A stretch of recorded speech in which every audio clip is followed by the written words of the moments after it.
Isaiah also crieth concerning Israel, though the number of the children of Israel be as the sand of the sea, a remnant shall be saved, for he shall finish the work and cut it short in righteousness. Because a short work will the Lord make upon the earth. And as Isaiah said before, except the Lord of Sabaoth had left us a seed, we had been as Sodom and been made like unto Gomorrah. What shall we say then?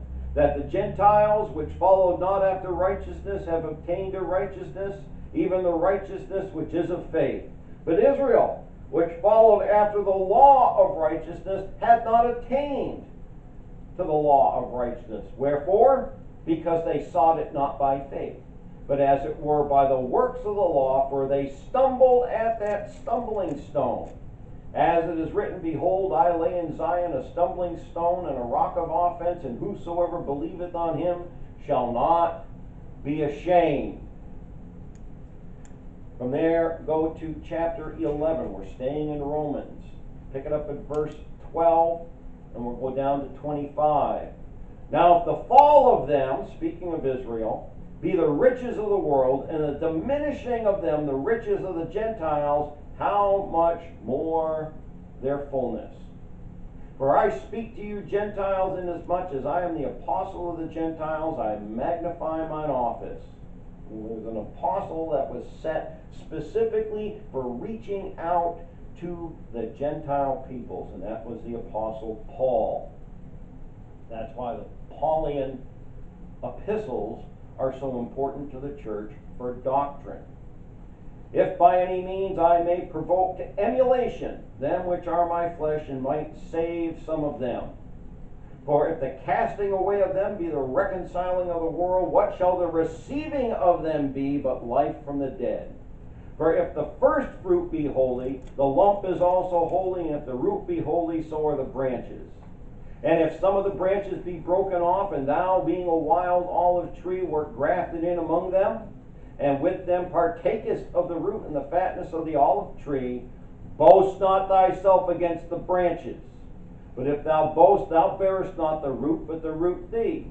And thou wilt say then, the branches were broken off, that I might be grafted in. Well, because of unbelief they were broken off, and thou standest by faith. Be not high-minded, but fear. For if God spared not the natural branches, take heed, lest he also spare not thee. Behold, therefore, the goodness and severity of God on them which fell severity, but towards thee goodness, if thou continue in his goodness, otherwise thou also shalt be cut off. And they also, if they abide not still in unbelief, shall be grafted in, for God is able to graft them in again. For if thou wert cut out of the olive tree which is wild by nature, and were grafted contrary to nature into a good olive tree, how much more shall these, which be the natural branches, be grafted into their own olive tree? For I would not, brethren, that ye should be ignorant of this mystery, lest ye should be wise in your own conceits, that blindness in part is happened to Israel, until the fullness of the Gentiles be come in. That's one of the great mysteries, the 7 mysteries of the church. Okay? And a lot of churches have forgotten that fact, that Israel hasn't been abandoned of God, and Israel is going to be reconciled to God.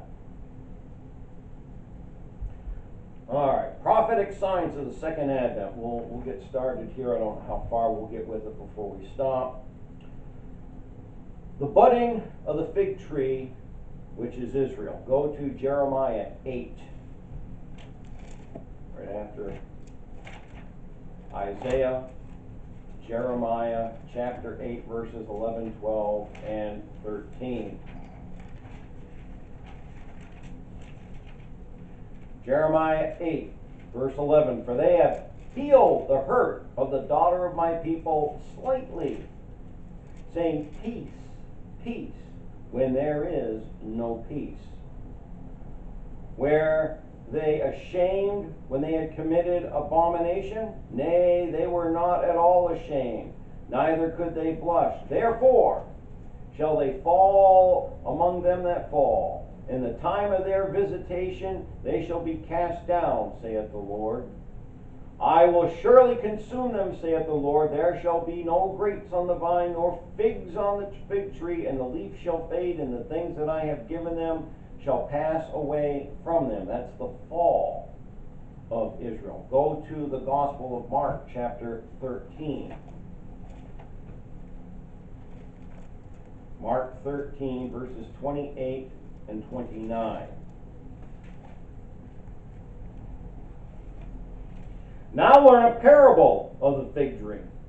When her branch is yet tender, and putteth forth leaves, ye know that summer is near. So ye in like manner, when ye shall see these things come to pass, know that it is nigh, even at the doors. Go to Luke 21, next gospel. Luke 21, verses 28 and 29. And when these things begin to come to pass, then look up and lift up your heads, for your redemption draweth nigh. And he spake to them a parable. Behold the fig tree and all the trees. When they now shoot forth, you see and know of your own selves that summer is now nigh at hand. So likewise ye, when ye see these things come to pass, know ye that the kingdom of God is nigh at hand. Verily I say unto you, this generation, when these things begin to happen, this generation shall not pass away till all be fulfilled. Okay? It began with the return of the Jews to their land. Ezekiel 20, verse 34.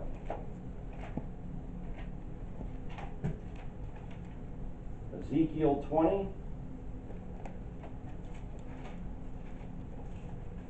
verse 34.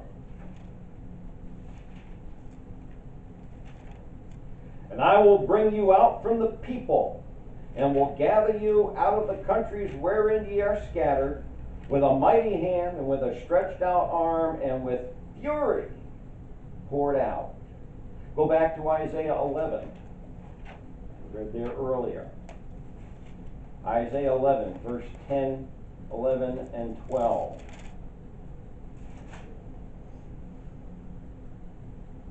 In that day there shall be a root of Jesse which shall stand for an ensign of the people. To wit, shall the Gentiles seek, and his rest shall be glorious. And it shall come to pass in that day that the Lord shall set his hand again the second time to recover the remnant of his people, which shall be left from Assyria and from Egypt, and from Pathros, and from Cush, and from Elam, and from Shinar, and from Hamath, and from the islands of the sea. And he shall set up an ensign for the nations, and shall assemble the outcasts of Israel, and gather together the dispersed of Judah from the four corners of the earth. When you see Jews begin purchasing land in Israel, Jeremiah 32.